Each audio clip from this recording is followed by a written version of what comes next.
It's unreal how fun Buca de Beppo is to say. Like y'all were talking, and I wanted to say Buca de Beppo. Buca de Beppo. Go for it. Buca de Beppo. It kind of sounds like someone's doing like Rap God, like Buca de Beppo. There were times that I'd be like ranting to Chrissy about like something I found out in the research for it, and no joke, I'd be like kind of pissed, but then I would. Wait, Jacob's just turned his laptop around, and on Google Translate it says Buca Buca de de Beppo Beppo translates to pothole. I don't understand. That doesn't help. understand. That's worse. is that is it like the bottomless pit of Italian food? Actually, I think maybe they might have some kind of like big pasta deal, so maybe that's.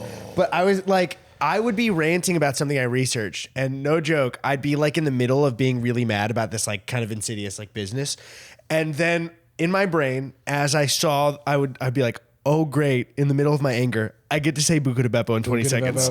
I'd be like, it's coming. It's almost like a Guitar Hero note. Yeah, no, literally, you're like seeing it scroll across. Yeah, I'm seeing an open space for a solo. Yeah. Think about what this does for labor and small businesses, and they make them at Buca de Beppo. Buca de Beppo. That's a hammer on. Yeah. Buca de Beppo. It's My brain's whammying the shit out of that word. I was gonna say the most insidious takeaway that I had from your video was if you just make a bunch of fake restaurants, you can push out real like restaurants from the like I was gonna say from the algorithm, but from the feed, because all of these food apps, delivery apps operate on a feed, and there's only so much space on the screen. Yeah, I ended up cutting out this example because I felt like people kind of understood it the most. But one of the first things that I wrote so like what we mentioned of the virtual restaurant kitchen, specifically, it'll be like in like kind of a more neighborhood type area, I feel like, at least in LA, where this one kitchen will have, like, say the one I found was 44 different restaurants. But the example that I wanted to give is like, imagine if your family used like, there's like recipes from like your grandmother, and they're like, you think, oh, we should open up a restaurant. You either get a loan and like put your life savings into opening this place. Let's say it's just like an authentic taco place. And then you like finally are starting to get some business. And then one of these kitchens opens like down the block from you. They instantly open up like 4 or 5 competitors just making tacos. Yeah. Instantly on Uber Eats or Postmates or DoorDash. Like you're instantly getting it pushed. should not be allowed to do that because they are effectively the same restaurant. Right. So it was just if you scrolled and it was like IHOP. Yeah. You know what I mean? Like literally, what is the difference between just having more listings? Yeah. Just that and eclipsing the one actual place. And one thing it's still not fair, but one thing I understand is that like there's a lot of stuff I cut because it was like too hard to follow. Like I was scrolling through and I found this pizza place, and I was like, I'm just going to check if this is a ghost kitchen. And I checked, and it's a local pizza place that I've gotten stuff from, and I believe it's like a semi-small business. And I think just to up their business, they doubled the pizza places like on Uber Eats. So they pretend to be 2. And it's like, I mean, I don't think that's right either, but if you're competing against all of these virtual restaurants, it's like you, I guess, have to play the game if you're trying to keep your like family afloat.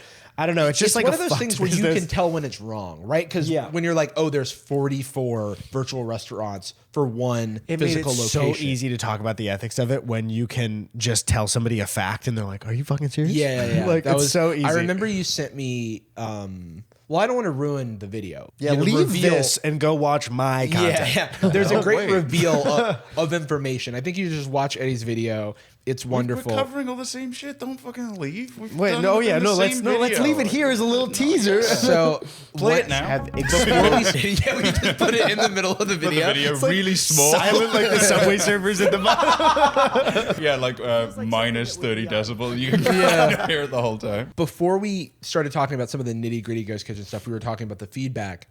And one of the things that I've been seeing on social media the past few days is just random people on my feed casually talking about the new Eddy Burback video.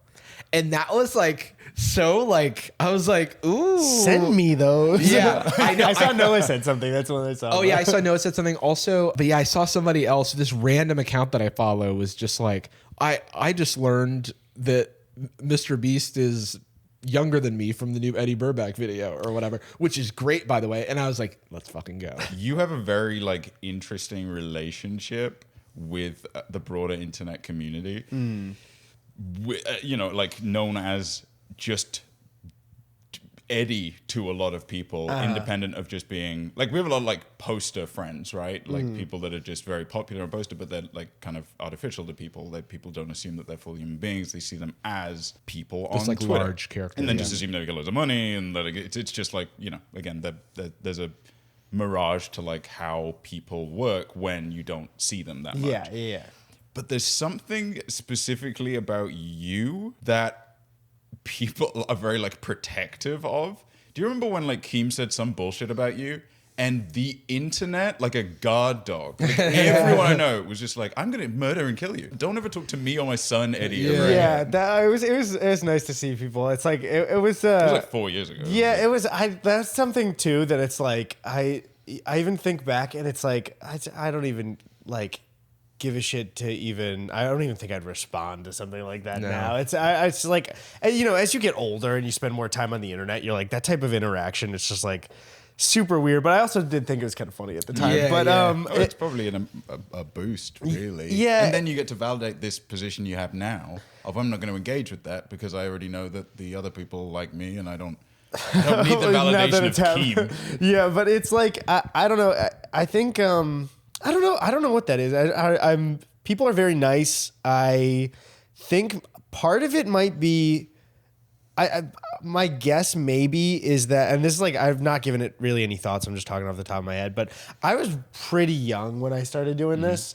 And I mean, I would even say emotionally, like there's definitely, it's not unheard of at all for somebody who's like about 20 to like have their YouTube channel start working. Yeah. But I also went to community college and did not have like kind of adult experiences. I had some. I would visit friends at college, and I would like drink at home and like play video games and with like my brother Tony or my friend Zach. And it's just like, I felt like I didn't have like a real perspective and was definitely very new to everything when everything started.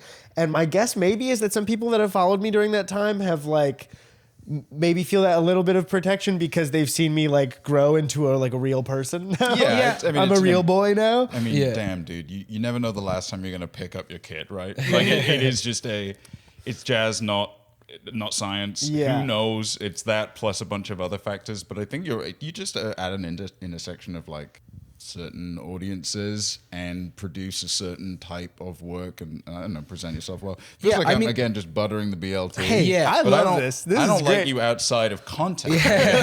You're content to me. Like as a person, you're bad. You're but at least you social make good blade. videos. I was gonna say I think you're easy to root for because I think you've got a good head on your shoulders, and I've always felt this way about you. We're not much older than you, but I think that when you're in your early 20s, you can feel that like gap a little bit more. So I think when we met, you were like in my head as just a slightly more green, slightly absolutely. younger, And then I always was like, you always had like a hometown kind of friend energy, and I always felt like we got along, and I thought really highly of you.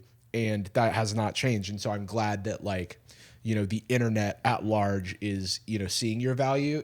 And we can call out a parasocial relationship or anything like that. But, we're all biased, but we like love to see a friend thriving and a good person thriving. Yeah, I think even that parasocial stuff has been nice because I've also spent time talking about it like publicly before too. And I think people have been like pretty respectful. I think also part of the reason that some people, and I'm not agreeing with this, everybody likes me thing because I don't think that's true, but I did like, I think I didn't say that. We don't like you. I don't know that we made that clear. Tony is like, he's not a fan, like as much. Tony, I love, it's one thing I always mention. Tony still will just be like, oh, you uploaded? Like if it's like the next day and he knows like I worked really hard on it, but like this is Eddy's brother, Tony. Twin brother. Yeah, twin brother, Tony. You're Eddy.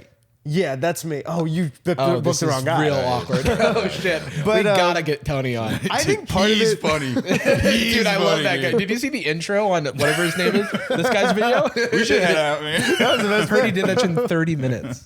But I also think it's something I enjoy doing and I think is also good is I don't want people to see me if I don't have something to like show them. And I think that also creates like a good feeling of like, oh, cool, he's back, because it's like I'm like a kid who's like drew a picture and everybody's the parent that I'm like, well, please put it on the fridge. Like that's all I want. And then I go back to drawing and then that's it. No, that's real. It's like if a kid came up with a drawing and it's like photoreal. It's like, what the fuck? Okay, this is cool. Photorealistic drawing of Mr. Beast, but like he's like the statue of David naked as well. Yeah. Whoa! I challenged 100 Renaissance sculptors. Gucci girl, how you doing? How you moving, girl? Moving, girl. How's your day looking? That future girl, yeah, we on now. Take my money, go away, all you want it. Get you rich from me.